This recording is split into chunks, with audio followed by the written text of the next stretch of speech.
In this question we're asked to factorise the quadratic x squared plus x minus 6. In this case we can't use our standard method because the coefficient of x squared is greater than 1. Also, there are no common factors for 2, 1 and negative 6 that can be taken out. We're looking at using the alternative method. First of all then, we need to multiply the 2 from the 2x squared by the minus 6 to make minus 12. And then we're looking for two numbers that multiply together to make minus 12, that add together to make plus x, that's all plus 1.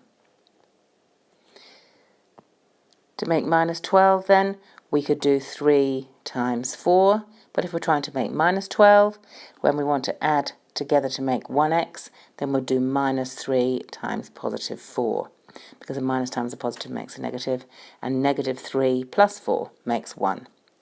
Now we're going to rewrite our original expression, 2x squared, but rather than writing the 1x here, we're going to write in a minus 3x and the plus 4x in place of the 1x, because that makes 1x altogether.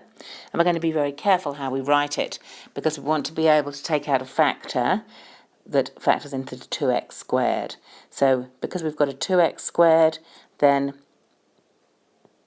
we would probably do better to write the plus 4x first, because we've got a 2 here and a 4, so we can look for a common factor, and then the minus 3x, and then we finish off the problem with the minus 6.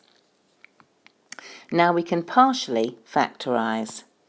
We take the first two terms and we look for the highest common factor of those. We have a factor of 2 and we have a factor of x. 2x times x makes 2x squared, and 2x times 2 makes 4x. Then we can take out a factor here of negative 3. That's a common factor of both of these terms. And that's going to leave us with x and plus 2, because negative 3 times plus 2 makes negative 6. At this point, you should be at the place where you have a common factor to both of these terms. So x plus 2 is common to both of those terms, so we take out a factor of x plus 2, and that leaves us with the 2x and the minus 3.